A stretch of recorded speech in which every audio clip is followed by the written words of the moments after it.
বনি ইসরায়েলের 3 লোক সফরে বেরিয়েছে, মরুভূমির সফর, মাঝখানে তুফান। কই যাবে, কই বাঁচবে, দৌড়াদৌড়ি শুরু। দৌড়াতে দৌড়াতে এক পাহাড়ের গুহার ভেতরে আশ্রয় নিয়েছে। গুহা চিনেন তো? পাহাড়ের গুহা। আশ্রয় নেওয়ার সাথে সাথেই বৃষ্টির পানির ঝাপটায় পাহাড়ের উপর থেকে বিশাল এক পাথর খণ্ড এসে পাহাড়ের গুহার মুখটা বন্ধ করে দিয়েছে। বন্ধ, অন্ধকার। এরা পড়ছে বিপদে। হায় হায়, বাঁচার জন্য ঢুকলাম, এখন দিই মরণ। ঢুকছিল কি জন্য? এখন মরণ।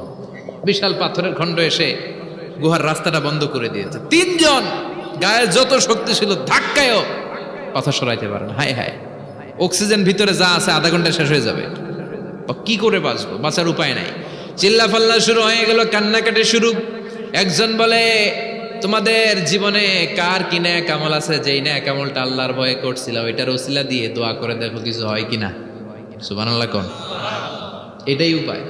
একজন হাঁটু গেড়ে চোখের পানি ছাড়া শুরু করছে আর দোয়া শুরু করছে, আল্লাহ আল্লাহুম্মা কানাত লি আবাওয়ান শাইখান কাবীরা। আল্লাহ, আমার বাবা মা ছিল বৃদ্ধ বৃদ্ধা, আমি পেশায় রাখাল, সারাদিন ছাগল চড়িয়ে রাত্রিবেলা দুধ আনতাম, সবার আগে আব্বা আম্মারে দিতাম, এরপরে আমার ছেলে মেয়ে, এরপরে স্ত্রী। একদিন গভীর রাতে এসে দেখি আব্বা আম্মা ঘুমায়। দুধের বাটি নিয়ে আব্বা আম্মার মাথার সামনে দাঁড়িয়ে রইলাম। ছেলে মেয়েগুলো আব্বা এসে বলে, আব্বা দুধ দাও। আমি বললাম পরে, আগে আব্বা আম্মা খাবে, তারপরে তোরা। ছেলে মেয়েগুলো কান্না জুড়ে দিল, আমি দেই নাই। ফজর পর্যন্ত দাঁড়িয়ে রইলাম। ফজরের আগ দিয়ে আব্বা আম্মা ঘুম থেকে উঠে দেখে তো আমার অবাক, কিরে বাবা দাঁড়িয়ে কেন? বললাম প্রতিদিন দুধ খেয়ে ঘুমাও, আজকে আগে আগে ঘুমিয়েছো, দুধ খাও নাই, তোমাদেরকে আগে দিব বলে দাঁড়িয়ে রইলাম। আল্লাহর ডেকে বলে, আল্লাহ ওই দিন সারা রাত দুধের বাটি নিয়ে মা বাবার শিওরে আমি দাঁড়িয়েছিলাম। ফজরের সময় আব্বা আম্মারে দুধ খাওয়ালাম, তারপরে ছেলে মেয়েদেরকে দিয়েছিলাম, তারপরে স্ত্রীর মুখে দিয়েছিলাম। ও মাবুদ, ওই দিনের এই কাজটা আমি দুনিয়ার কাউরে খুশি করার জন্য করি নাই, শুধুমাত্র তোমার খুশি ছাড়া। ওই রাতের ইবাদত যদি তোমার দরবারে ভালো লেগে থাকে, ফাফাররিজ আন্না মা নাহনু ফি, আজকের বিপদের দিনে কেউ বাঁচানোর নাই, তুমি আমাদের বাঁচাও। ফানফাজারাত, মুহূর্তের মধ্যে 1/3 বিশাল পাথর খণ্ডটা 1/3 ডান দিকে সরে যায়, এক পাশে সরে যায়। সামান্য আলো বাতাস ঢুকতে আরম্ভ করবে। এখন বাতাস ঢুকে, এখন বেঁচে থাকতে পারবে এই নিশ্চয়তা হয়েছে। সুবহানাল্লাহ কোন? এবার সে বলল, ভাই তোর কি আমল আছে বল। দ্বিতীয় জন হাঁটু গেড়ে আবার চোখের পানি ছেড়ে আল্লাহরে ডেকে বলে, মাবুদ আমার এক চাচাতো বোন ছিল, কানাত লি ইবনাতু আম জামিলা ওয়া কুনতু উহিব্বুহা কাআশাদ্দি মা ইউহিব্বুর রিজাল আন-নিসা। আল্লাহ, সুন্দরী, অনন্যা, অপ্সরী, প্রিয়ংবদা, অনুসুয়া, গুণবতী, রূপবতী আমার এক চাচাতো বোন ছিল, তার প্রেমে আমি ছিলাম পাগল পাড়া, কিন্তু সে তো আমার ডাকে সাড়া দেয় না। অনেক চেষ্টা করলাম তারে পাওয়ার জন্য। চাচাতো বোন আমারে বলে, 100 স্বর্ণ মুদ্রা যেদিন দিতে পারবা ওই দিন আমারে পাবা। এবার আমি স্বর্ণ মুদ্রা কালেকশনের কাজে লেগে গেলাম। বছরের পর বছর চেষ্টা করে 100 স্বর্ণ মুদ্রা যেদিন পেলাম ওই দিন চাচাতো বোনের কাছে গেলাম, যে তার হাতে স্বর্ণ মুদ্রা দিলাম, বললাম চলো এবার আমরা অপকর্ম করি। স্বর্ণ মুদ্রা পেয়ে সেও খুশি, আমিও খুশি। সে পাইছে স্বর্ণ, আমি পাইছি তারে। গোপন একটা রুমের ভেতরে ঢুকলাম, দুজনে জামা কাপড় খুলে ফেললাম, নেকেড হয়ে পাপ কাজ শুরু করব। ইন দা মিন টাইম আমার চাচাতো বোন আমারে বলে, ও আমার চাচাতো ভাই, আমারে তুই আমার সতীত্ব তুই নষ্ট করে দিস না, ইত্তাকিল্লাহ, আমার সম্ভ্রম তুই শেষ করে দিস না, ইত্তাকিল্লাহ, আল্লাহরে ভয় কর। আল্লাহ, ওই মুহূর্তে ফিরে আসা কঠিন কঠিন, কিন্তু ইত্তাকিল্লাহ, আল্লাহরে ভয় করে, এই শব্দটা যখন শুনলাম আমার ভিতরটা কেঁপে উঠেছে। আমি মুহূর্তে তোমার ভয়ে জামা পড়ে ওই রুম থেকে চিৎকার মেরে বেরিয়ে গিয়েছে। আল্লাহ, সেদিন আমি পাপ কাজ করি নাই, সেদিন আমি মনের খায়েশ মিটাই নাই, তোমার ভয়ে সেদিন আমি দৌড়ে পালিয়েছি। ওই দিনের ইবাদতটা, আমলটা যদি তোমার কাছে ভালো লেগে থাকে, ফাফাররিজ আন্না ফিমা নাহনু ফি, আজকে যেই বিপদে আছি তুমি বাঁচাও। বলার সাথে সাথে 2/3 2/3 পাথরের খণ্ডটা আরো ডান দিকে সরে যায়। সুবহানাল্লাহ পড়েন। এবার আরো বড় ফাঁকা হয়েছে। এবার তারা বেরোতে চেষ্টা করলো, দেখে মাথা বেরোয়, শরীর বেরোয় না, হাত বেরোয়, পিঠ বেরোয় না, পা বের হয়, দেহ বেরোয় না, আরো ছুটতে হবে। এবার বাকি আছে কয়জন? একজন। সে দোয়া করতে শুরু করলো, আল্লাহ ইস্তাজারতু উজারাক, আমি ব্যবসায়ী ছিলাম, অনেক শ্রমিক ভাড়া করে একদিন একটা কাজ করালাম, সব শ্রমিকের টাকা দিয়ে দিলাম। এক শ্রমিক টাকা না নিয়ে ভাগলপুর কই যে গেছে নিজেও জানি না, ওর টাকা আমার কাছে রয়ে গেল। এই শ্রমিককে আর টাকাটা বুঝাই দিতে পারি নাই। এই টাকা দিয়ে আমি কয়েকটা ছাগল কিনলাম, এই ছাগলগুলো বাচ্চা দিল, ওগুলো বাচ্চা দিল, ওগুলো বাচ্চা দিল, দিতে দিতে বিশাল ছাগলের ডেইরি ফার্ম করে ফেললাম তার ওই টাকা দিয়ে। এক যুগ 12 বছর পরে সে এসে বলে আমার টাকা ফিরায় দাও। আমি বললাম এই যে ছাগলের ডেইরি ফার্ম পুরোটাই তোমার। সে বলে আতাস্তা জি মিন্নি, আমার সাথে ঠাট্টা করো?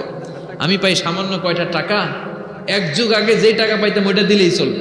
আমি বললাম ও শ্রমিক, তোমার টাকা দিয়ে আমি ছাগল কিনে ব্যবসা করেছি, ছাগল বাচ্চা দিয়েছে, বাড়তে বাড়তে বাড়তে বাড়তে আজকের বিশাল এই ডেইরি ফার্ম। এই ডেইরি ফার্মের মালিক আমি নই, তুমি নিয়ে যাও। বলার সাথে সাথে শ্রমিক আনন্দে নাচতে নাচতে ডেইরি ফার্ম নিয়ে যায়। ও আল্লাহ, ওই দিন যদি সে যতটুকু টাকা পাওনা ছিল অতটুকু দিলেই সে খুশি হয়ে যেত। শুধু তোমার খুশির জন্য পুরো ডেইরি ফার্ম আমি তারে দিয়ে দিয়েছিলাম। আল্লাহু আকবার। আল্লাহ, আজকের এই বিপদের দিনে আমার সেদিনের আমলটা যদি তোমার কাছে ভালো লাগে তুমি বাঁচাও। বলতে দেরি, মুহূর্তের মধ্যে বিশাল প্রকাণ্ড পাথর খণ্ডটা অন্যদিকে দৌড়ে চলে যায়। পাহাড়ের গুহা ওপেন, পাথর খণ্ড নাই। আল্লাহর শুকরিয়ার তাকবীর দিতে দিতে 3 জন বের হয়ে যায়। সুবহানাল্লাহ পড়েন। সহিহ বুখারীর বর্ণনা, সহিহ হাদিস। নিজের এমন কোন নেক আমল যদি থাকে যে আমলটা শুধু আল্লাহর জন্য করেছিলাম, ওই নেক আমলের ওসিলা দিয়ে দোয়া করলে দোয়া কবুল করবে কে? করতে রাজি আছেন তো? দোয়ার পাওয়ার আছে না নাই? তবে দোয়াটা দোয়ার মতো হতে হবে। সিনসিয়ার দোয়া ইজ লাইক এ মিসাইল। একনিষ্ঠ দোয়া এটা মিসাইলের মতো। মিসাইল হামলা করলে ইঞ্চি ইঞ্চি যেখানে মিসাইল বোমাটা পড়ার কথা ঠিক ওখানে পড়বে। ড্রোন হামলা করলে ঠিক ওখানে, ব্যালিস্টিক ক্ষেপণাস্ত্র নিক্ষেপ করলে লক্ষ্য বস্তু যেমনি ভিত করে, তেমনি দোয়ার মতো দোয়া করলে মুহূর্তেই দোয়া কবুল হয়ে যায়। আমরা দোয়ার মতো দোয়া করতে জানি না, কেমন করে দোয়া করতে হয় আমাদের জানা নাই, এজন্য দোয়াও কবুল হয় না। চিল্লায় এখন ঠিক কিনা? কিন্তু আল্লাহ ওয়াদা দিয়েছেন উজিবু দাওয়াতাদ দাঈ ইযা, আমার বান্দা দোয়া করলে আমি দোয়া কবুল করি, আমার বান্দা চাওয়া মাত্রই আমি কবুল করে নেই। সুবহানাল্লাহ পড়েন। যত দোয়া আপনি করেছেন সব কবুল, সব, অল অফ ইউর দোয়াজ আর অ্যাকসেপ্টেড, সব কবুল হয়েছে আল্লাহর কসম।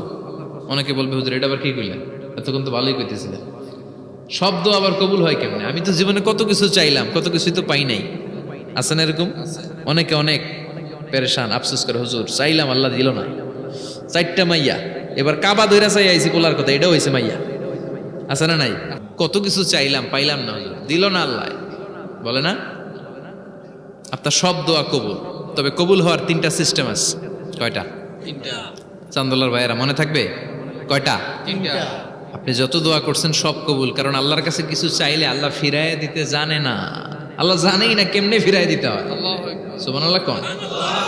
চাওয়া মাত্রই আল্লাহ বলে অ্যাকসেপ্টেড, যা কবুল, দিব দিব না এটা বলতে জানে না, চাওয়া মাত্রই বলে দিব। 3 সিস্টেম। নাম্বার 1, আপনি আল্লাহর কাছে দোয়া করলেন, চাইলেন, আল্লাহ বলে দিব, বলেই তিনি দিয়ে দেন আর আপনি খুশি হয়ে যান, পেয়ে গেলেন।